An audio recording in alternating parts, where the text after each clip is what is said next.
আরো একটা ঘটনা শোনাবো। আশা করছি প্রথম থেকে শেষ পর্যন্ত শুনবেন। যেভাবে লেখা আছে আমি সেভাবেই পড়ে শোনাচ্ছি। প্রতিদিনের মতো আজকেও আমি একটা ইমেল দিয়েই শুরু করছি।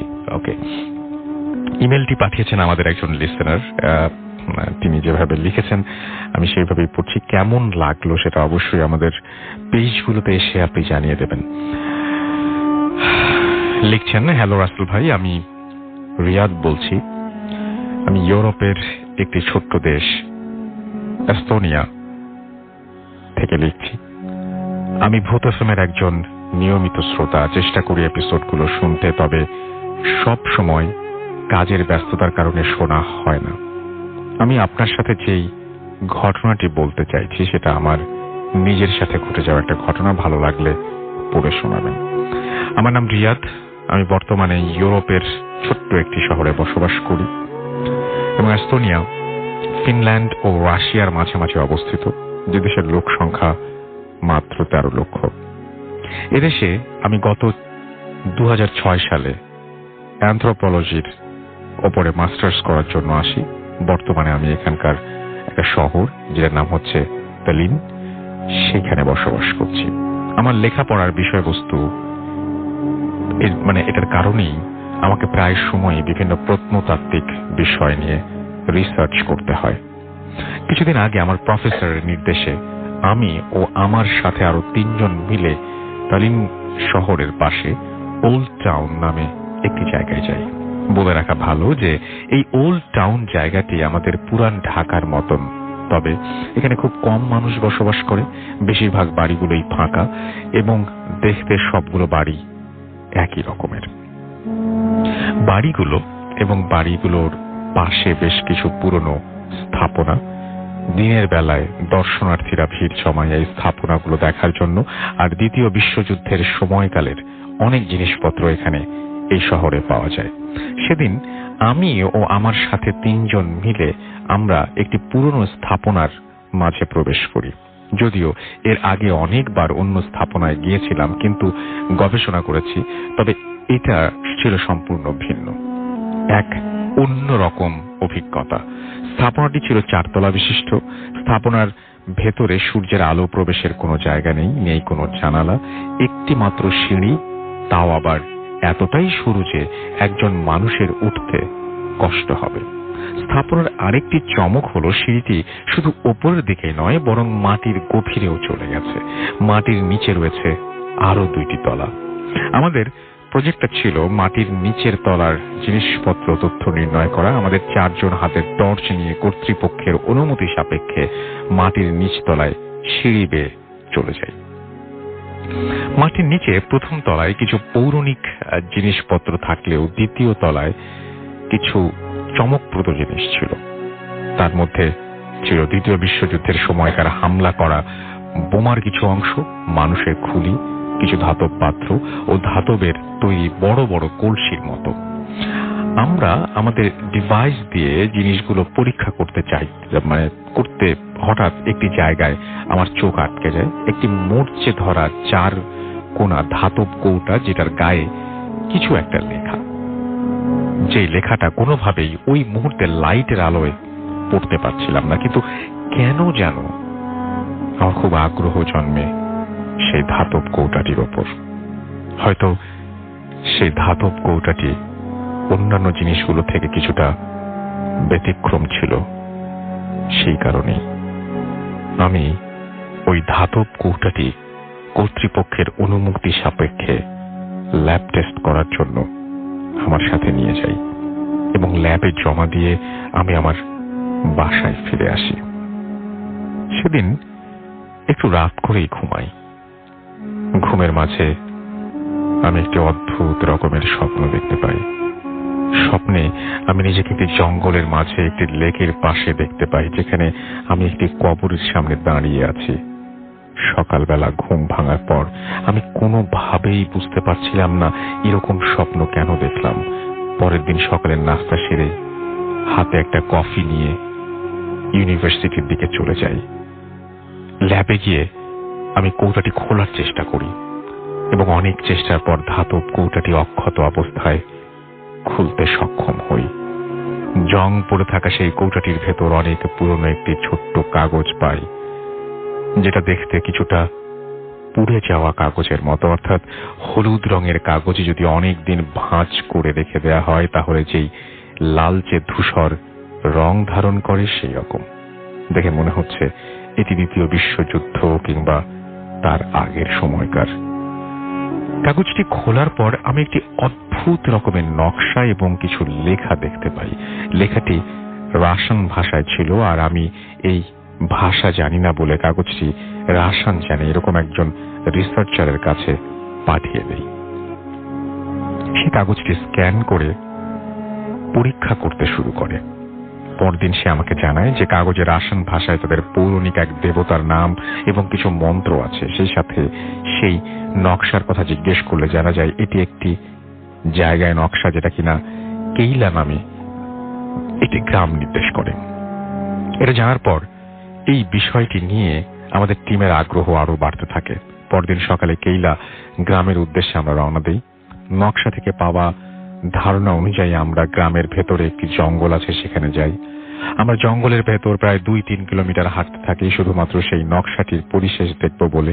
বলে রাখা ভালো, ওই গ্রামের মানুষজনের কাছ থেকে শোনা ওই জঙ্গলে নাকি দিনের বেলাতেও মানুষ যাতায়াত করে না, কি নাকি সমস্যা হয়। আর জঙ্গলটা গাছগাছালিতে এতটাই ঘন যে সূর্যের আলোটুকুও ঠিকভাবে পৌঁছয় না।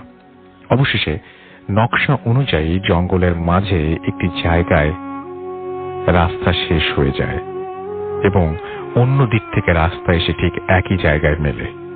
বলা যায় আমরা একটি গোল চত্বরে পৌঁছে যাই।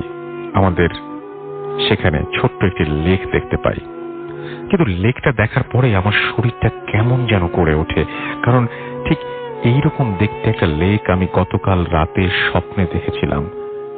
লেকের পানি থেকে কেমন যেন তীব্র দুর্গন্ধ বের হচ্ছিল, আর লেকের প্রায় শুকিয়ে যাওয়া পানি ছিল কালো বর্ণের।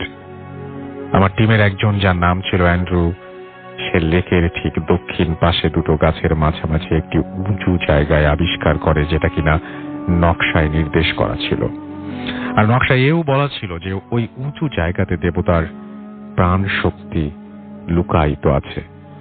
আমার টিমের অ্যান্ড্রু ছিল ক্যাথলিক আর বাকি দুজন ছিল নাস্তিক। তারা ডিসিশন নেয় যে তারা ওই উঁচু জায়গাটিতে ঘুরে দেখবে কি আছে, কিন্তু আমার কেন যেন খুব বেশি একটা ভালো লাগছিল না। বারবার গত রাতের স্বপ্নের কথা মনে পড়ছিল। খোঁড়াখুড়ি করার যন্ত্রপাতি না থাকায় সেদিন আমরা ফিরে চলে আসি। সেদিন রাতে বাসায় এসে নিজের রান্না ও ডিনার শেষে অনেক লেট হয়ে যায় আমাদের। বিছানায় পিঠ লাগাতেই ঘুম চলে আসে। কখন যে ঘুমিয়ে যায় নিজেই টের পাইনি। সেদিন রাতেও আমি সেই আগের রাতের সেম স্বপ্নটা দেখতে পাই, এবং আরো দেখতে পাই যে কে যেন একজন আমাকে বলছে সেই জঙ্গলের মাঝে লেকের কাছে না যেতে, বারবার আমাকে হাত দিয়ে না যাবার জন্য নির্দেশ করছে কিংবা কোনো কিছু বারণ করছে।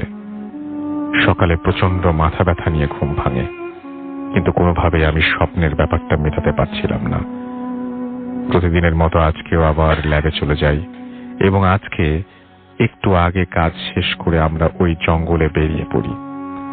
আমি আবার আমার গত 2 রাতের স্বপ্নের কথাটা কোনোভাবেই আমার টিমের কাউকে বলতে পারছিলাম না, কারণ তারা কেউ আমার কথা বিশ্বাস করবে না। আজকে কেন জানি আমার টিম মেম্বার অ্যান্ড্রু যেতে চাইছিল না, তবে সবার কথায় পরে সে যেতে রাজি হয়। আর আমি কেমন যেন ভয় পাচ্ছিলাম, আবার কৌতূহল হচ্ছিল। মনে হচ্ছিল যদি ভালো একটা কিছু পেয়ে যাই তাহলে আমার থিসিসের কাজে সহায়ক হবে।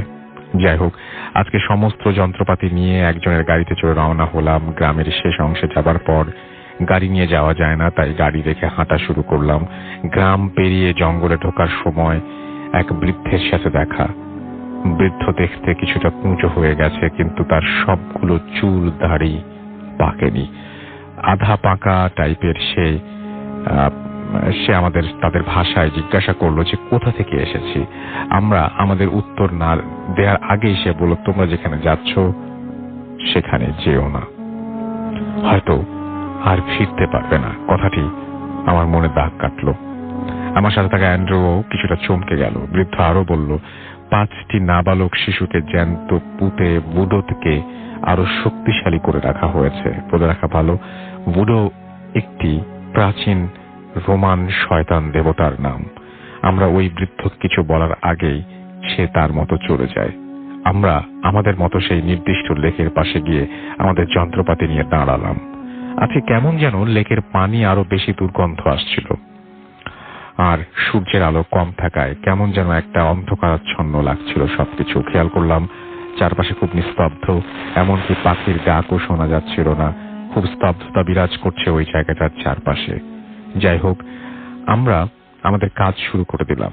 যেহেতু জায়গাটা জঙ্গলে, কারো ব্যক্তিগত প্রপার্টি নয়, তাই মাটি খোঁড়ার জন্য কোনো অনুমতি নেওয়ার প্রয়োজন হয়নি। মাটি খোঁড়ার আগে আমরা আবারও সেই নকশার কপিটা বের করে জায়গাটি ঠিক করে নিয়েছি, নিশ্চিত হয়ে নিয়েছিলাম। তারপর আমরা 4 জনই মাটি খোঁড়া শুরু করলাম। প্রায় ঘন্টাখানেক মাটি খোঁড়ার পর সবাই ক্লান্ত হয়ে পড়ি। ছোট একটা বিরতি নিয়ে আবার কাজ শুরু করব বলে আমরা সিগারেট ধরাই। চারপাশের স্তব্ধতা আমাদের কেমন যেন শিহরণ দিচ্ছিল। এর আগেই এইরকম প্রত্নতাত্ত্বিক জিনিস নিয়ে কাজ করেছি, কিন্তু এবারেরটার মতো আগে কখনো এমন থ্রিল অনুভব করিনি। বারবার মনে হচ্ছিল মাটি খোঁড়ার কাজ আমাদের না, আর তাছাড়া প্রফেসর জানলে আমাদের জন্য সমস্যা হয়ে দাঁড়াবে। যাই হোক, সিগারেট শেষ করে আমরা আবার কাজে ফিরলাম। তবে এবার যা দেখলাম তার ছিল আমাদের জন্য অবিশ্বাস্য। মাটি খোঁড়ার আগে উঁচু জায়গাটি যেমন ছিল এখনো তেমনি আছে, একটা খোঁড়ার দাগও নেই। বিষয়টা আমাদের কাছে প্রচন্ড অবাক লাগলো। 4 জন মিলে 1 ঘন্টা খোঁড়ার পর মাটিগুলো আবার সেই জায়গায় পাশে ফেলেছিলাম, কিন্তু সেই চিহ্ন নেই। সত্যি অবিশ্বাস্য। এই অবাক করা বিষয়টা কেউ বিশ্বাস করতে পারছিলাম না, তাই আমাদের নিজেদের মাঝে কথা কাটাকাটি শুরু হয়ে যায়। এদিকে সন্ধ্যা হওয়ার উপক্রম। আমরা সেদিন আর কাজ না করে সেখান থেকে ফিরতে শুরু করলাম। ফেরার পথে যন্ত্রপাতি গুলো যার যার কাঁধে তুলে নিলাম। গাড়ি পর্যন্ত আসতে প্রায় 1 কিলোমিটার হাঁটতে হবে। আমি আবার সেই যন্ত্রপাতি কাঁধে নিয়েছিলাম। এখনো সেই যন্ত্রপাতি আমার কাঁধে নিয়ে আসছি, কিন্তু এবার কেন যেন আগের চেয়ে বেশি ভারী মনে হচ্ছিল। হাঁটার সময় আমার বারবার মনে হচ্ছিল কে যেন আমার ঠিক ঘাড়ের পেছনে নিঃশ্বাস ফেলছে, আর আমার ঘাড়ে প্রচন্ড ওজন অনুভব করছিলাম। বারবার চমকে উঠছিলাম আমাদের পেছনে কারো হেঁটে আসার আওয়াজ শুনে। শুকনো পাতার উপর পা ফেললে যেমন মরমর আওয়াজ হয়, ঠিক সেই আওয়াজ আসছিল আমাদের পেছন থেকে। আমাদের পাশে ঝোপের মাঝ দিয়ে কি যেন দৌড়ে গেল এবং আওয়াজ হচ্ছিল। আমাদের বুঝতে বাকি রইল না যে আমরা কোনো খারাপ একটা জায়গায় চলে এসেছি। এসব থেকে পরিত্রাণ পাওয়ার জন্য আমরা খুব দ্রুত পা চালালাম, কিন্তু যেখানে 1 কিলোমিটার পথ হওয়ার কথা 15-20 মিনিটে সেখানে 1 ঘন্টা হাঁটার পরেও আমরা গাড়ির কাছে পৌঁছাতে পারলাম না। আমরা 4 জনই প্রচন্ড ঘামছিলাম। গাড়ি স্টার্ট দিয়ে আমাদের টিম মেম্বার প্যাট্রিক এক টানে গাড়ির স্পিড বাড়িয়ে দিল। তখন আমরা জঙ্গল পেরিয়ে গভীর গ্রামে, যেই দেশে মোট 13 লাখ মানুষ বাস করে, সেই দেশের একটি অজপাড়াকা গ্রামে কজনই বা বাস করতে পারে সেটা খুব সহজে অনুমান করা যায়। আমাদের গাড়ি থেকে আমরা আশেপাশে কোনো বাড়ি দেখতে পাচ্ছিলাম না। অনেক দূরে উঁচু গির্জা ছাড়া আর কিছুই চোখে পড়ছিল না। কেমন যেন গাড়িটা খুব ভারী হয়ে গিয়েছিল। গাড়ির স্পিড কোনোভাবেই বাড়ছিল না। মনে হচ্ছিল একটা কিছু গাড়িটাকে পেছন থেকে টেনে ধরেছে। মোটামুটি বেশ কিছুক্ষণ পর আমরা শহরে প্রবেশ করি। সেদিন রাতে আমি 1 মুহূর্তের জন্য ঘুমোতে পারিনি। বারবার সেই স্বপ্ন আর স্বপ্নের সাথে মিলে যাওয়া জায়গাটির কথা মনে পড়ছিল। পরদিন সকালে জানতে পারি আমাদের সাথে থাকা আর একজন টিম মেম্বার টেরেন্স গত রাতে সিঁড়ি থেকে পড়ে পা ভেঙেছে, আর অ্যান্ড্রু প্রচন্ড জ্বর। প্যাট্রিকের সাথে কথা বলার পর জানতে পারলাম যে প্যাট্রিক নাকি সেদিন জঙ্গল থেকে ফেরার পথে এক অদ্ভুত রকমের জিনিস দেখে, যেটা কিনা সারা গায়ে ছোপ ছোপ দাগ, মুখটা কিছুটা ঘোড়ার মতো, আর হামাগুড়ি দিয়ে সেই উঁচু জায়গা থেকে পেছন পেছন আসছিল। অ্যান্ড্রু সুস্থ হবার পর ওর কাছ থেকে জানতে পারি আমি যেই স্বপ্ন দেখছিলাম ও নাকি সেম স্বপ্ন দেখেছিল, কিন্তু লজ্জায় কাউকে কিছু বলতে পারেনি। তখন বুঝতে পারি কেন অ্যান্ড্রু সেদিন যেতে চাইছিল না। কিন্তু 2 জন একই রকম স্বপ্ন দেখা, আবার বাস্তবে সেটার সাথে মিল পাওয়া, সবকিছুই কি কাকতালীয়? আর প্যাট্রিকের বর্ণনা দেওয়া সেই অদ্ভুত জিনিসটির ব্যাখ্যা, এগুলো সবই কি মিথ্যা? পরে আমরা স্থানীয় লোকজনদের কাছে জানতে পারি, দ্বিতীয় বিশ্বযুদ্ধের সময় অনেক লাশ ওই জঙ্গলের মাঝের লেকে ফেলা হয়েছিল, আর তারও আগে লেকের ওপর উঁচু জায়গাটাতে কজন মহিলা 5টি বাচ্চাকে জ্যান্ত পুঁতে ফেলেছিল তাদের বুডো নামের দেবতাকে সন্তুষ্ট করার জন্য। আর তারপর থেকেই ওই জায়গাটি অভিশপ্ত জায়গা হিসেবে পরিচিত আর পরিত্যক্ত ঘোষণা করা হয়। আমরা এখনো যখন সেই দিনটির কথা ভাবি, তখনই আমাদের সেই রহস্যের হাতছানি দেয়। আমি এখনো আমার স্বপ্ন আর বাস্তবতার কোনো ব্যাখ্যা, কোনো সুরাহা পাইনি। এই ছিল ঘটনা। প্রতিদিনের মতো আজকেও একটা ইমেল দিয়েই শুরু করতে চাই। জানি না কেমন লাগবে, আশা করছি আপনাদের ভালোই লাগবে। পড়ছি ঘটনাটি। আমার ঘটনাটি পড়ে শোনাবেন, এটা লিখেই তিনি শুরু করেছেন তার ইমেল।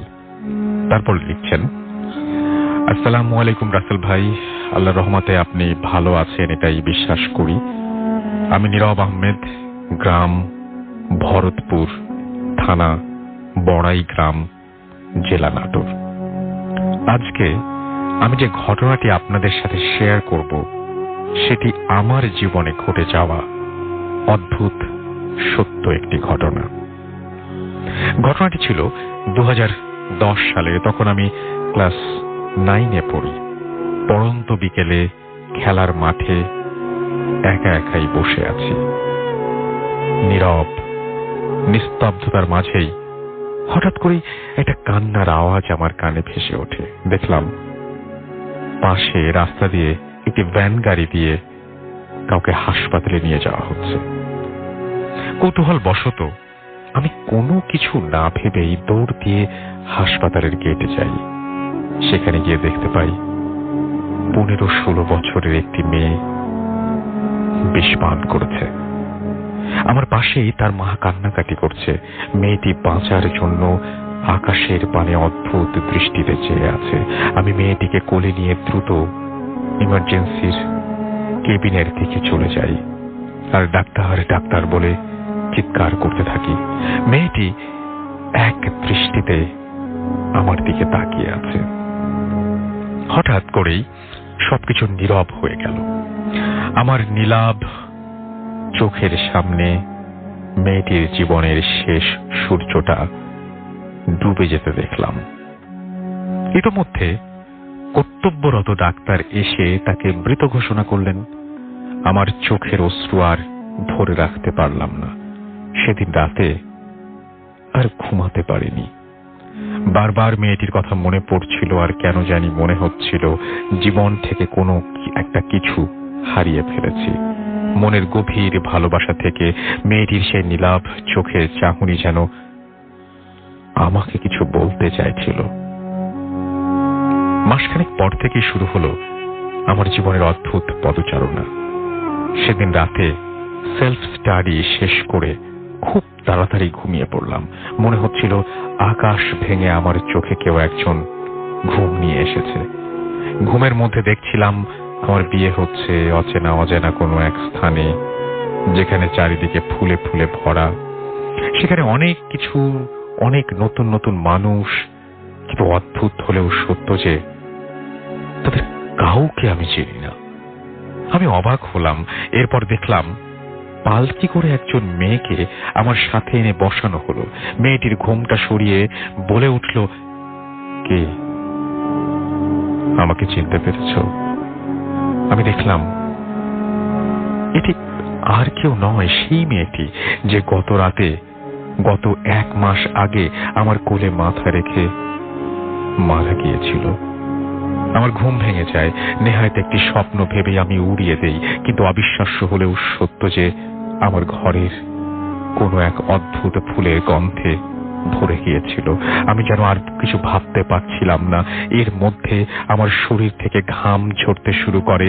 আমার চাল চলনে পরিবর্তন আসলো। পরিবারের সবাই আমাকে বলল, তুমি রাতে কার সাথে একা কথা বলো? আমি নাকি কারোর সাথে কথা বলি। এটাই ছিল তাদের প্রশ্ন, আমি কার সাথে কথা বলি। এভাবে প্রত্যেকটি দিন আমি তাকে স্বপ্নে দেখি। দেখি যে সে আমার পাশে বসে আছে। প্রতিদিন ঘুমোতে যাবার আগে ভাবতাম, আজও কি সে আমার কাছে আসবে? এমনি কোনো একদিন সে আমাকে অনেক সুস্বাদু খাবার খেতে দেয়, যার স্বাদ গন্ধ আমাকে মুগ্ধ করে দিয়েছিল। সকালবেলা আমার মায়ের ডাকাডাকিতে ঘুম ভাঙলো। ঘুম ভেঙে যাওয়ার সাথে সাথেই গত রাতের সেই পোলাওয়ের গন্ধ আমার নাকে তীব্রভাবে লাগতে থাকে। আমি অবাক হয়ে যাই, কিন্তু এখনো স্বপ্নের ঘোর কাটেনি মনে করে উড়িয়ে দেই। মা আমার ঘর গোছাতে আসেন। এরপর মা আমাকে জিজ্ঞেস করেন আমি কাল রাতে কোথা থেকে পোলাও খেয়েছি। আমার কাপড় থেকেও নাকি পোলাওয়ের গন্ধ বের হচ্ছে। কি আশ্চর্য! তাহলে কি আজ অবধি যা হয়েছে তা সত্য? ঘটনা প্রবাহ আর আমি নিজের কাছে ধরে রাখতে পারিনি। সহসাই আমার মা বাবার কাছে সবকিছু খুলে বলি। তারা আমার সকল কথা শুনে অবাক হন এবং দ্রুত আমাকে একজন বড় হুজুরের কাছে নিয়ে যান। হুজুর আমাকে দেখে বলেন, তোমার উপর একটি পরী আছর করেছে, কিন্তু তোমাকে সে এত সহজে ছাড়বে না। এরপর তিনি আমাকে কিছু ঝাড়ফুঁক ও পানি পড়া দেন, সাথে একটি তাবিজও দেন। তাবিজ যেন কোনোভাবেই না হারায় সে ব্যাপারে তিনি বিশেষভাবে তাগিদ দেন। এরপর থেকে আমি আর তাকে স্বপ্নে দেখি না। সবকিছু ঠিকঠাকই চলছিল। এভাবে কেটে গেল 2টি বছর। এরই মধ্যে রিমি নামের একটি মেয়ের সাথে আমার বন্ধুত্ব হয়। গড়ে ওঠে ভালোবাসার সম্পর্ক। তাকে বিয়ে করব বলেই চিন্তা ভাবনা করে রেখেছিলাম। কোনো একদিন আমি মাঠে ফুটবল খেলার সময় তাবিজটি হারিয়ে যায়। অনেক খোঁজাখুঁজির পরেও আমি সেটা পাইনি। এরপর শুরু হলো আমার জীবনে কিছু অনাকাঙ্ক্ষিত ঘটনা। প্রতিদিনের মতোই আমি ওই দিন রাতের খাবার খেয়ে ঘুমিয়ে পড়েছি। আর কিছু নয়, স্বপ্নে পুরনো সেই স্মৃতি আমার নিদ্রা জগতে। আমি দেখতে পেলাম সাদা কাপড় পরে সেই মেয়েটি আমার পাশে দাঁড়িয়ে আছে আর আমার দিকে অদ্ভুত ভাবে তাকিয়ে আছে। ওর চোখে মুখে অদ্ভুত মায়ার ছাপ। চোখের কোণে জমে আছে শত বছরের অভিমান। মনে হচ্ছে সে আমার উপর অনেক অভিমান নিয়ে বসে আছে। সহসা তার গাল বেয়ে অশ্রু ঝরছে। এরপর বেদনাময়ী কণ্ঠে কিছু লোমহর্ষক কথা সে আমাকে বলল, কেন এমন করলে? কেন মুছে গেল তার স্বপ্ন? সে আমার সাথে সম্পর্ক করতে চেয়েছিল এবং সে অন্য কারোর সাথে আমার সম্পর্ক হতে দেবে না। মেয়েটি এই কথাগুলো বলতে বলতে ছোট্ট ছেলেটির মতো ফুঁপিয়ে ফুঁপিয়ে কাঁদছিল, আর আমি শুধু তার দিকে অপলক দৃষ্টিতে তাকিয়েছিলাম। সহসা একটা মৃদু মলয়ের ঝাপটার শব্দে আমার ঘুম ভেঙে যায়। আমি চারিদিকে তাকিয়ে দেখি কেউ নেই সেখানে। ঘড়ির কাঁটায় তখন রাত 3টা বাজে। আমি আর কিছুই ভাবতে পারছিলাম না। আমার চারিদিক যেন অন্ধকার হয়ে আসছিল। এমনি সময় আমি দেখতে পেলাম আমার ঘরে 3-4টি আলো আড়াআড়ি ভাবে দৌড়াদৌড়ি করছে। আমি খুব ভয় পেলাম, আর সাথে বাড়ির আশপাশ থেকে অনেকগুলো শেয়াল কুকুরের কান্নার আর্তনাদ শুনতে পেলাম। মনে হচ্ছিল কেউ যেন তাদেরকে চিবিয়ে খাচ্ছে। দূর থেকে আজানের ধ্বনি ভেসে আসলে সবকিছু স্বাভাবিক হয়ে যায়। সকালবেলায় আবারও হুজুরের কাছে যাব বলে রওনা দিচ্ছিলাম। হঠাৎ করে আমার ফোনে কল আসলো। রিমি নামের সেই মেয়েটি নাকি গত রাতে রোড অ্যাক্সিডেন্টে মারা গেছে। কি? কিছুই বুঝে উঠতে পারছিলাম না। হুজুরের কাছে গিয়ে পুনরায় সব ঘটনা খুলে বললাম। তিনি আমাকে আবারও একটি তাবিজ দেন, যা আজও আমাকে বহন করে বেড়াতে হচ্ছে। যুগের দাবিতে কেটে গেছে অনেকগুলো বছর, কিন্তু আজও আমার হৃদয়ে তা কেটে আছে সেই দীপ্ত ঘটনাগুলো, যার ব্যাখ্যা আমি আজও মেলাতে পারিনি। আজ রাত হলে মনের মাঝে হু হু করে কেঁদে ওঠে, আর অদ্ভুত সব কর্মধারা মনে করিয়ে দেয় কি দোষ করেছিল বিষপান করা সেই মেয়েটি, আর কেনই বা সে বিষপান করেছিল, কেনই বা মর্মান্তিক সড়ক দুর্ঘটনায় রিমির জীবন চলে গেল, কোনো কিছুই যেন মেলাতে পারি না আমি। তবুও মনে হয় নিহত আত্মা আজও জেগে আছে আমার জন্য। হয়তো সে অনেক অনেক অভিমান নিয়ে বসে আছে আমার চিরচেনা সেই খাটের পাশে, হয়তো ভালোবাসা পাওয়ার জন্য আমার কাছাকাছি আসার চেষ্টা করে, কিন্তু অদৃষ্টের এই নির্মম পরিহাসে আসতে পারে না আমার কাছে। হঠাৎ করে মাঝে মাঝে ঘুম ভেঙে যায়, মনে হয় মেয়েটি আমার কাছেই দাঁড়িয়ে আছে।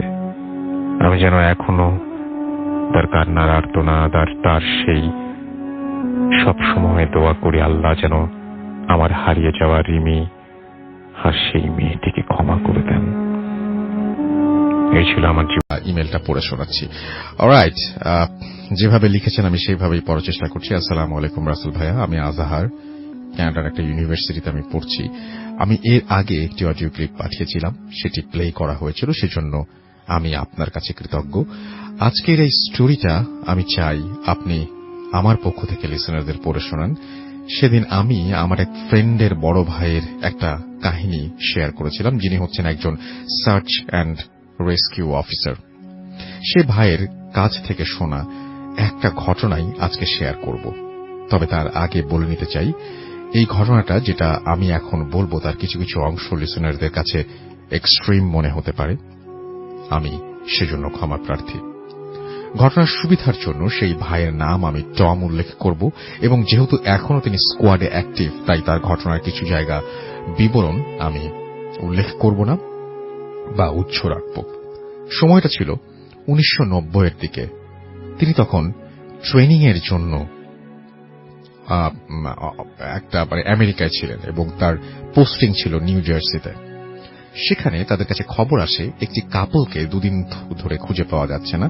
তারা সে রাজ্যের একটি ঘন জঙ্গলে ট্রেকিং করতে গিয়েছিলেন। জায়গাটা কোথায় তা পুরোপুরি না বললেও এটুকু বলতে পারি, ধারণা করা হয় যে ইস্ট কোস্টের সবচেয়ে বড় রহস্য সেই জায়গায় লুকিয়ে আছে। আশা করি বুঝে নিতে পারবেন লিসনাররা। তো সেই দম্পতি ফিরে আসার সময় হওয়ার পরও যখন তাদের কোনো খবর পাওয়া যাচ্ছিল না, তখন সার্চ অ্যান্ড রেস্কিউ স্কোয়াডকে ডেকে পাঠানো হয় এবং খবর পাওয়ার সাথে সাথে ওই দিন দুপুর বেলা তাদের খোঁজ শুরু করে। নির্দিষ্ট ফরমেশনে তাদের খোঁজ শুরু করা হয়, দুটো দলে তাদের ভাগ করা হয়, তাদের উদ্ধার কাজ শুরু হয়ে যায়। এখানে বলে রাখা ভালো যে সেনাবাহিনী থেকে প্রশিক্ষণপ্রাপ্ত ট্র্যাকাররা সাধারণত হারিয়ে যাওয়া ব্যক্তিদের চিহ্ন খুঁজে বের করার দায়িত্বে থাকেন, এবং এই ধরনের ট্র্যাকার একজন করে দুটো দলই ছিল। খোঁজ শুরু হয় 2 ঘন্টার মধ্যেই তারা সেই দম্পতির পায়ের ছাপ খুঁজে পান। ট্র্যাকার এই জন্যই বিশেষভাবে তাদেরকে প্রশিক্ষণ দেওয়া হয়। যাই হোক, পায়ের ছাপ খুঁজে পাওয়ার পর তৎপরতা আরো বেড়ে যায়।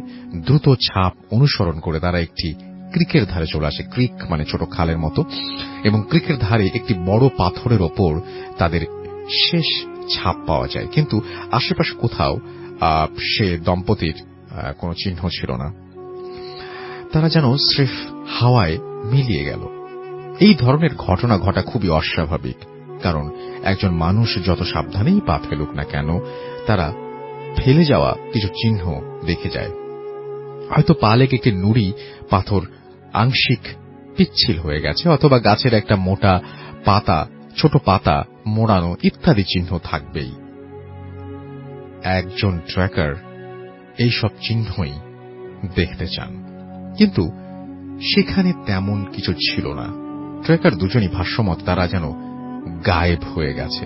কি করবে বুঝতে না পেরে তারা বেসিক একটা প্যারামিটার ঠিক করে নেয় এবং আগের মতো 2 দলে ভাগ হয়ে খোঁজা শুরু করে। এদিকে রাতও ঘনিয়ে আসছিল, কিন্তু হারিয়ে যাওয়া দম্পতির কোনো সন্ধান নেই। ওই দিনের মতো খোঁজ বন্ধ করে একটা ক্যাম্প করা হয়, কিন্তু একটা দল তখনও খোঁজ চালিয়ে যেতে থাকে। সন্ধ্যার ঠিক আগে তারা গুহা মতো একটা জায়গায় একজন মেয়েকে খুঁজে পান। মেয়েটি হচ্ছে হারিয়ে যাওয়া একজন, তার নাম অ্যালেক্স, এটিও ছদ্মনাম। তাকে পাওয়ার পর প্রাথমিক চিকিৎসা দেয়া হয়। শরীরে কোনো আঘাতের চিহ্ন ছিল না, কিন্তু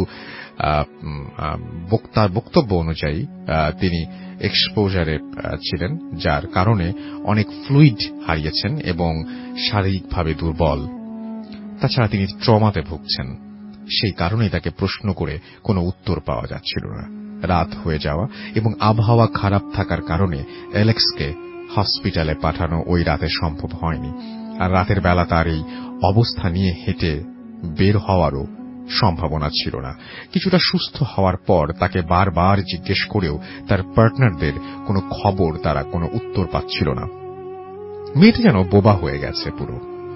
যাই হোক, তাকে এরপর বিশ্রাম নিতে বলা হয়। কিন্তু রাতে একটা অদ্ভুত ঘটনা ঘটে। ক্যাম্পের চারিদিক থেকে ক্রমাগত শুকনো কাশির শব্দ আসতে থাকে। টম বলেন, গলা শুনে আমরা বুঝতে পারছিলাম একজন মানুষই এই আওয়াজ করছে, কিন্তু আওয়াজটা আসছিল চারিদিক থেকে এবং প্রায় একই সময়ে, যা কোনো মানুষের পক্ষে করা অসম্ভব। শব্দটার উৎস বের করার জন্য অনেক চেষ্টা করা হয়, কিন্তু চারিপাশে নিকষ কালো আধার ছাড়া আর কিছুই দেখা গেল না। রাত যত বাড়তে লাগলো, শব্দের পরিমাণও বাড়তে লাগলো, কিন্তু অবাক করার বিষয় হচ্ছে কোনো পায়ের ছাপ পাওয়া যায়নি। হঠাৎ করে কাশির আওয়াজ পাওয়া যেত, অনেকক্ষণ চুপ। এইভাবে ওই বিভীষিকাময় রাতের শেষ হয়। সকালে উঠে কৌতূহল বশত সবাই ক্যাম্পের চারিদিকে চেক করে কিছু চিহ্নের জন্য, যার দ্বারা কাল রাতের ঘটনা কিছুটা ব্যাখ্যা পাওয়া যাবে, কিন্তু না, সেখানে তেমন উল্লেখযোগ্য কিছুই পাওয়া যায়নি। এরপর একটা খোলা মাঠে সবাই অ্যালেক্সের জন্য ডেকে পাঠানো হেলিকপ্টারের জন্য অপেক্ষা করছিল। এমন সময় হঠাৎ অ্যালেক্সা, টমের একজন কলিগ, তার নাম ছিল ডেরিক, তার কাছে যায়।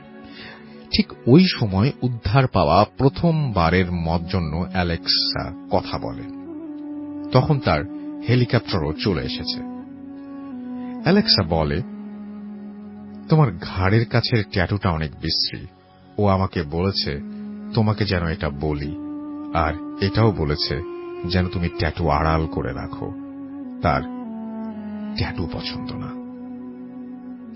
এটা শুনে ডেরিক চমকে ওঠেন, কারণ তিনি ট্যাটু সবসময় কভার করে রাখেন স্কার্ফ দিয়ে, আর ট্যাটু ঘাড়ে অনেক নিচে করা হয়েছে। এমনিতে দেখা গেলেও টি শার্ট অনেক নিচে নামিয়ে দেখতে হয়। সেই জায়গায় এই মেয়ে কিভাবে দেখল তা ঠিক তিনি ভেবে পাচ্ছিলেন না। কিন্তু তার আরো ভয়ঙ্কর কিছু শোনা তখনও বাকি ছিল। এরপরই অ্যালেক্সা আবারও বলে ওঠেন, ডেরিক, তুমি তো কাজের কারণে বাইরে থাকলেই সকালে বাড়িতে ফোন করো, তাই না? আজ করনি কেন? তোমার মেয়ে কেইট আর তার স্ত্রী, তোমার আর স্ত্রী, খোঁজ নাও তাদের, তারা ঠিক আছে তো? ভয়ানক রেগে যান ডেরিক এই কথা শুনে। অ্যালেক্সার কথার পরোয়া না করে উল্টো তিনি তাকে প্রশ্ন করেন, জেরিমি কোথায় অ্যালেক্সা? কি হয়েছিল তোমাদের? শেষবার কোথায় দেখা হয় ওর সাথে? একটা না অনেকগুলো প্রশ্ন করেন তিনি, কিন্তু অ্যালেক্সা তার প্রশ্নগুলো সম্পূর্ণ অগ্রাহ্য করে হাতড়ে হাতড়ে হেলিকপ্টারে উঠে যায়।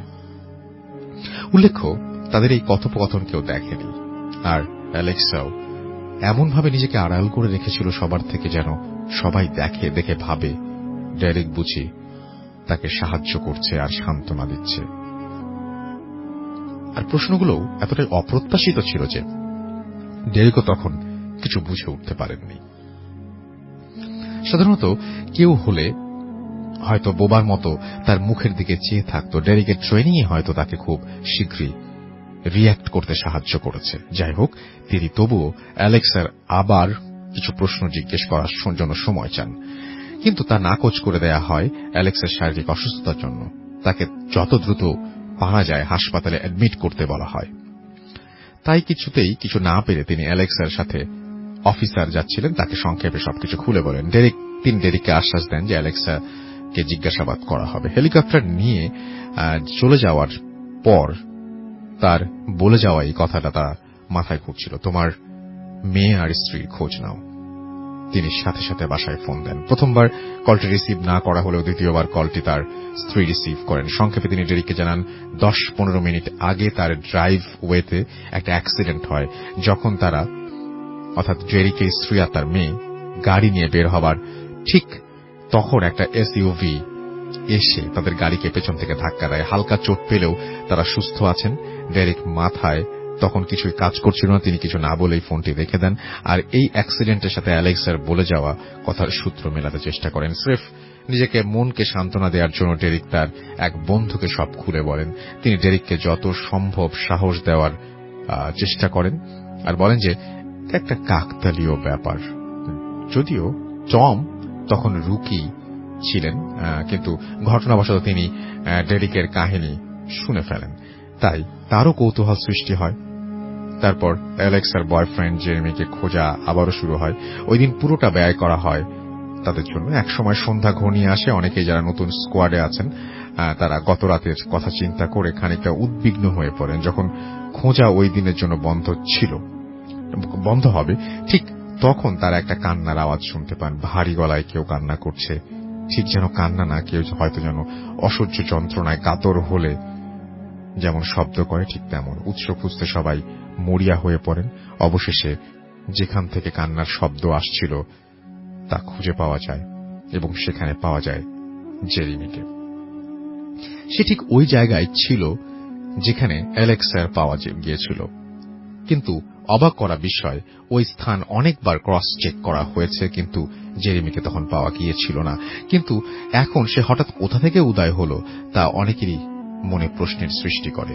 চেক করে দেখা যায় তারও ঠিক একই অবস্থা ছিল অ্যালেক্সার মতো, কিন্তু জেরেমি যন্ত্রণায় কাতরাচ্ছিল কারণ তার পা ভেঙে গিয়েছিল। তাকে তখনই বাম পা ভেঙে গিয়েছিল এবং তাকে তখনই স্ট্রেচারে করে সেই খোলা জায়গায় নিয়ে যাওয়া হয় এবং অনেক রিস্কের মধ্য দিয়ে তাকে হেলিকপ্টারে করে হাসপাতালে পাঠানো হয়। এইভাবে তাদের উদ্ধার কাজ শেষ হয়, কিন্তু পুরোটা তখনও শেষ হয়নি। যেহেতু নিখোঁজ ব্যক্তিদের হাসপাতালে ভর্তি করা হয়েছে, তাই তাদের ব্যাপারে কোনো ইনফরমেশন জানা স্কোয়াডের কারো পক্ষে সম্ভব ছিল না। কিন্তু ডেরিকের একজন বন্ধু ছিলেন যিনি একজন নার্স, আর তিনি এই দম্পতির দেখাশোনার দায়িত্বেই ছিলেন। তিনি ডেরিককে জানান অ্যালেক্সা আর তার জেরেমি তারা কেউই কথা বলেননি প্রায় টানা 10 দিন। একজন আরেকজনকে দেখেও তাদের কোনো অভিব্যক্তি ছিল না। যখন তারা কথা বলেন তখন তাদেরকে জিজ্ঞেস করা হয়, তারা বলে কেউ কাউকে তারা চেনে না। এমনকি তাদের দুজনের একসাথে ছবি দেখানো হলেও তারা একে অন্যের কি হন তা বলতে পারেনি। ঘটনা নিয়েও প্রশ্ন করা হলে তারা কিছু বলতে ব্যর্থ হন। এর প্রায় 20 দিন পর তাদের দুজনের স্মৃতিশক্তি ধীরে ধীরে ফিরে আসতে শুরু করে। অনেক একে অন্যকে চিনতেও পারেন।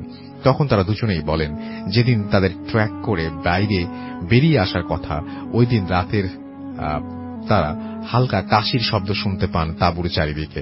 ঠিক স্কোয়াডের সাথে যেমন হয়েছিল ওই রকম। তারা তাঁবু থেকে বের হননি। একসময় শব্দ আসা বন্ধ হয়ে যায় এবং তারা ঘুমিয়ে পড়েন। তারপরই তারা নিজেদের হাসপাতালে আবিষ্কার করেন। অর্থাৎ এর মধ্যে তাদের সাথে কি হয়েছিল, কোথায় ছিল, কি অবস্থা, কিচ্ছু তাদের মনে নেই। জেরেমি কিভাবে পায়ে ব্যথা পান, অ্যালেক্সা ডেরিককে কিছু প্রশ্ন তাদের মনে নেই এগুলো।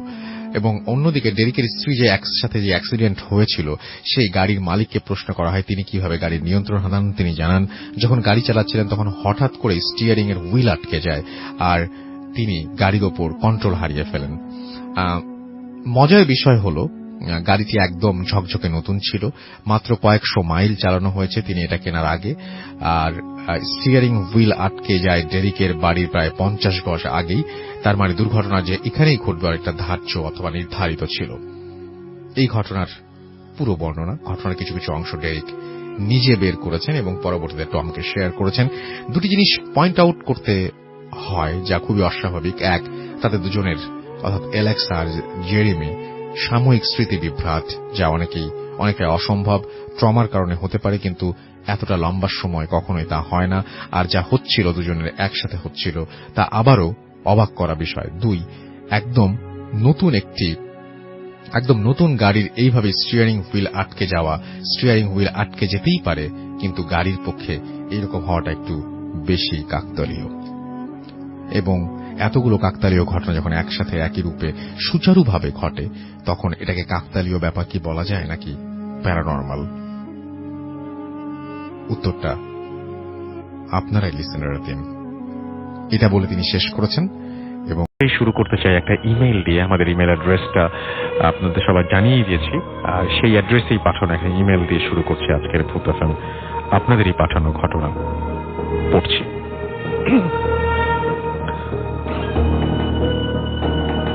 যেভাবে লিখছেন, হ্যালো রাসেল ভাই, আশা করি ভালো আছেন।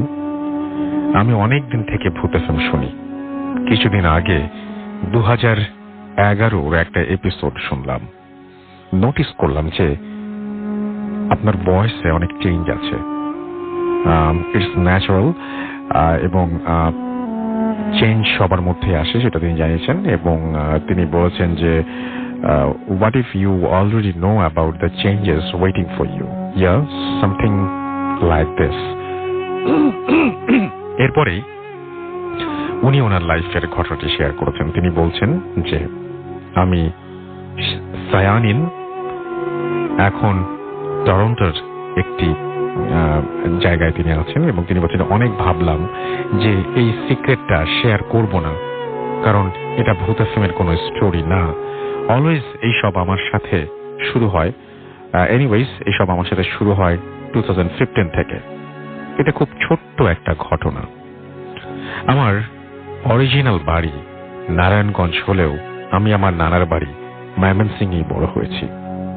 2015-তে লাইফে ফার্স্ট টাইম আমি নরসিংদীতে যাই, একটা গভর্নমেন্ট কলেজ অ্যাডমিশন নেই, as it was close to home. আচ্ছা, তারপরে তিনি বলছেন যে ওইখানে আমার পরিচয় একটা ছেলের সাথে। আমি যা যা লিখেছেন আমি সেইভাবেই কিন্তু পড়ছি, কোনো কিছু আলাদাভাবে না পড়ার চেষ্টা করছি আমি, উনি যেভাবে লিখেছেন। ওইখানে আমার পরিচয়, মানে যেহেতু পুরো ইংলিশে লেখা, তো আমার একটু মাঝে মাঝে ইংরেজি, উনি যেভাবে ইংরেজি লিখেছেন সেভাবে পড়বো, মাঝে মাঝে চেষ্টা করবো আপনাদের বাংলা করে দেওয়ার। ওইখানে আমার পরিচয় একটা ছেলের সাথে। সাপোজ ধরুন যে তিনি হচ্ছে আমার, মানে তার তিনি বলছেন যে এক্স এরকম কিছু একটা, এবং তিনি তার নামটা তারপরে লিখেছেন এবং তিনি সেই নামটা অমিট করতে বলেছেন। তার সাথে দেখা হবার পর আমরা একটা সম্পর্কে জড়াই, আর স্টোরি শুরু হয় এইখানেই। এক্স যখন ফার্স্ট আমার হাত ধরে, সে তখন সমানে কাঁপছিল। আই ওয়াজ সারপ্রাইজড, এমনটা হওয়ার তো কথা না, কারণ সে এর আগেও অনেকে মিট করেছে। Anyway, maybe he was nervous, so আমি ইগনোর করলাম। নেক্সট যখন ওর বাসায় ওর বোন আমাকে দেখে, উনি তো আরো বেশি উইয়ার্ড বিহেভিয়ার শুরু করে, আমাকে অনেক কোয়েশ্চেন করে, আর এমন ভাবে করে যেন আমাকে আগে থেকে সে চেনে এবং পরিচয়টা নতুন না আর কি। এরপর আমার সাথে তার ফ্যামিলিরও একই আচরণ করে। আমাদের অ্যাফেয়ার ছিল 3 মাসের। এর মাঝে আমি আমার এক্সকে কয়েকবার জিজ্ঞেস করি এই ডিফারেন্ট ট্রিটমেন্টের কথা, বাট সে মুখ খোলেনি। তারপর কোনো একটা আনএক্সপেক্টেড সিচুয়েশনের জন্য আমাদের বিয়ে হয়। আমরা চিলেকোঠার একটা ঘরে থাকতাম। আমার এক্স হাজব্যান্ড ঘুমের খুব পাগল, একবার ঘুমালে তাকে জাগানো খুব কষ্ট। ফার্স্ট নাইটে আমি ওয়াশরুমে যাবার জন্য তাকে ডাকি, বাট সে ওঠে না। সো আমি একাই বের হয়ে যাই, যদিও ভয় হচ্ছিল, বাট সাহস করে চলে যাই। যখন আমি ওয়াশরুম থেকে বের হই তখন আমার মনে হয় কেউ আমার কাঁধের ওপর জোরে জোরে নিঃশ্বাস ফেলছে, লাইক কেউ কিছু দেখার মতো, মানে কেউ কিছু আমার কানে কানে কিছু একটা বলার চেষ্টা করছে বা বলতে চাইছে। আমি এত পরিমাণ ভয় পাই যে পিছনে তাকিয়ে কিছু দেখার মতো সাহস হয় নাই। দৌড়ে আমি ঘরে যাই আর ঘামতে থাকি। তারপর জানি না কখন ঘুমিয়ে পড়ি। তার 1 উইক পর আবার দুপুরে আজানের আগে আমি ছাদে ছিলাম। তখন আমি ছাদ থেকে দেখি একজন ফকির আমাদের বাসার গেটের সামনে দাঁড়িয়ে। আমাকে চেনে বা আমার জন্য এসেছে। আমাদের বাসার মাত্র 2 তলা বিশিষ্ট, এবং আমি ক্লিয়ারলি দেখলাম যে সেই লোকটা আমার চোখের সামনে বাতাসে মিলিয়ে গেল। 2-3 সেকেন্ডের পর আজান হলো আর আমার মোহটা কাটলো। Trust me, I am so scared. এটা বুঝতেই পারছি কিছু একটা মানে অস্বাভাবিক কিছু একটা ঘটছে, এবং আমি আমার এক্স হাজব্যান্ডের সাথে সেটা ডিসকাস করলাম। সারপ্রাইজিংলি সে এটাকে খুব হালকা ভাবে নিল, এবং আমি এবং আমি দেখতে পেলাম যে সে আমাকে মিথ্যা বলছিল। আমি খুব টেনশনে পড়ে যাই, ভাবলাম আমার আম্মুকে বলবো, বাট আমি খুব ভয় পাচ্ছিলাম এটা ভেবে যে সে হয়তো আমাকে বিশ্বাস করবে না। 1 মাস হয়ে যায় আমাদের বিয়ের। এই 30 দিনে মেবি 4-5 বার মাত্র বা 4-5 দিন কিছু হয়নি, বাকি 25 দিনই আমার সাথে কিছু না কিছু হয়েছে। আমি কিছু না কিছু এক্সপেরিয়েন্স করেছি। যেমন আমার অ্যাক্সেসরিজ মানে যা কিছু আছে, জিনিসপত্র যা কিছু, এগুলো সবকিছু এক জায়গায় রাখলে আর এক জায়গায় চলে যায়। আমি ম্যাক্সিমাম সময় অসুস্থ থাকি, রাতে রুমে হাঁটার নয়েজ পাই, এবং মাঝ রাতে কারো খুব মৃদু ডাকে আমার ঘুম ভেঙে যায়, ইত্যাদি ইত্যাদি। 1 মাস পর ফার্স্ট বড় কিছু হয়। এবারও ওয়াশরুমে যে আমি আমার এক্সকে ডাকি যাবার জন্য, বাট সে এবার উঠে যায়, আমার সাথে বের হয়। ও ছাদের একটা কর্নারে দাঁড়ানো ছিল। আমি ওয়াশরুম থেকে বের হয়ে ওর কাছে যাই। কেন জানি ভয় লাগছিল না। ও আমাকে বলে we should get a baby. আমি ওকে ওর কাছাকাছি যাই। সাডেনলি আমার মাঝে একটা চেঞ্জ আসে। আমি বুঝতে পারি যে ও জোরে জোরে আমার ঘাড়ের উপরে নিঃশ্বাস ফেলছে, এবং মানে ঠিক সেই রকমটা যেটা আমি ফার্স্ট নাইটে বাথরুমের মধ্যে ফিল করেছিলাম। তার বডিটা আমার কাছে খুব কোল্ড মনে হয়। আমি তার ফেসের দিকে দেখি, অনেস্টলি আমি আমার লাইফে আর এমন ভয় পাইনি। এবং সে আমার হাজবেন্ড না, সে আমার হাজবেন্ড ছিল না। ইট ওয়াজ বিগ হিউজ ব্ল্যাক স্নেক। আমি তার দিকে দেখার সাথে সাথেই সে যেন আমার দিকে ফনা তোলে, বড় করে মুখ খুলে সাউন্ড করতে থাকে, মনে হয় যেন আমাকে ধমক দিল। আমি ভয়ে চোখ বুজে জোরে চিৎকার করতে থাকি। দেন কাউকে আমার হাজবেন্ডের রুম থেকে বের হয়ে আমার সামলানোর ট্রাই করে, বাট আমি তখন কাউকে ট্রাস্ট করতে পারছিলাম না। ও আমাকে রুমে নিয়ে যায় আর আমার মাথায় পানি দেয়। নিচে থেকে আমার মাদার ইন ল আসেন আর আমার হাতে পায়ে তেল মাসাজ করতে থাকেন। কোন রকমের সকাল হয়। সকালে আমি আমার হাজবেন্ডকে সব বলি। এইবার সে একটু সিরিয়াস ছিল, আর একটা হুজুরের কাছে আমাকে নিয়ে যাওয়া হলো।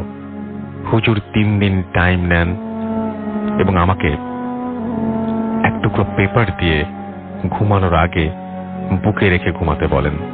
বাট আমার সিকনেস আরো বাড়তে থাকে। বমি আর অ্যাবডোমিনাল পেইন বেড়েই যাচ্ছে। Then we went to a doctor and get to know that I was pregnant, which was মানে খুবই সারপ্রাইজিং ছিল। এটা হওয়ার কথা না। আমি অবাক আর ভয় আর টেনশনে স্তব্ধ হয়ে যাই। আমার উইকনেস বেড়ে যায়, বাট মেডিসিনের যে মানে ইয়েটা সেটা ভালো হয়ে যায়। মেডিসিনের ফলে সেটা ভালো হয়ে যায় মেডিসিন নেওয়ার পরে। এবং প্রেগনেন্সির 2 মাস পর এক রাতে 3টা বা 3:15 দিকে আমার ঘুম ভাঙে। রিজন একটা হালকা ঠান্ডা কিছু একটা আমার পা জড়িয়ে ধরে থাকে এবং আমার বেলি ব্যাটনে এসে জড়িয়ে ধরেছে, এরকম একটা কিছু, মানে বসেছে, যে পেঁচিয়ে পেঁচিয়ে বসে আছে, এরকম টাইপের একটা কিছু। এবং আমি বুঝতে পারছিলাম it was a snake. Most interesting thing হচ্ছে আমি একটা স্বপ্ন দেখি। আমার মুখে কথা বন্ধ হয়ে যায়। I could feel I had lost my baby, but I couldn't move. আমি নড়তে পারছিলাম না এবং আমার ব্লিডিং হচ্ছিল। এবং লাস্ট 10 মিনিট ধরে, after 10 minutes, I felt something very cold was climbing up আচ্ছা, এবং মানে আস্তে আস্তে কোনো একটা ঠান্ডা কিছু একটা তার স্টোমাকের দিকে উঠছে, স্টোমাক থেকে আস্তে আস্তে নেইকে মানে গলার দিকে উঠছে, এবং তারপরে আস্তে আস্তে কানের কাছে যাচ্ছে, এবং সেটা বলছে something in a different language. যখন আমি নড়াচড়া করার সব মানে সামর্থ্য পেলাম বা নড়াচড়া করতে পারলাম, আমি আমার হাজবেন্ডকে ডাকলাম, and he took me to the hospital.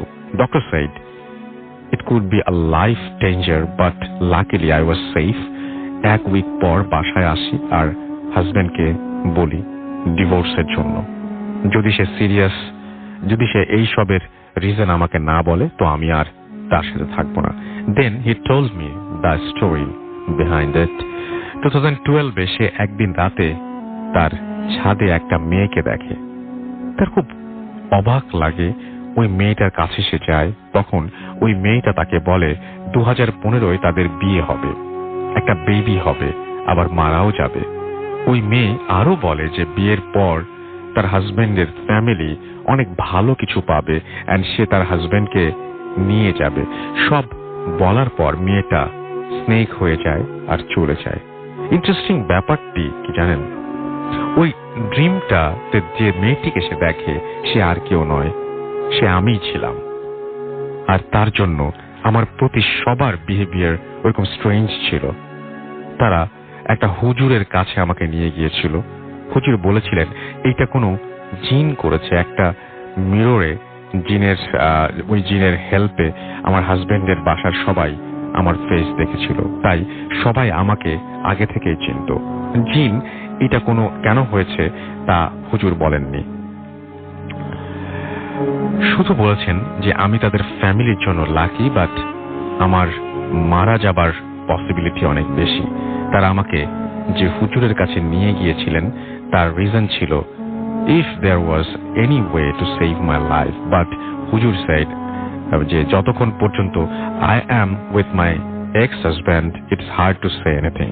আমি আমার প্রেজেন্ট কে সব বলি আর তারা আমাকে নিয়ে আসে। Then I got divorced and I moved to Canada. But কোনো অতীত কখনো আসলে কিছু কিছু অতীত ভোলা যায় না। Still I feel something around me, but it never hurts me. And যেটা বলছেন যে so this is my story, and তারপর তিনি বলছেন যে আরো অনেক ইনসিডেন্ট আমার আছে যেগুলো আমি in future I can share. আর তারপরে তিনি বলছেন যে তিনি তার জন্য প্রে করতে বলেছেন এবং আমাদেরকে ধন্যবাদ জানিয়েছেন। Thank you very much. আমি আপনার ঘটনাটা পড়লাম, একটু থেমে থেমে পড়তে হলো।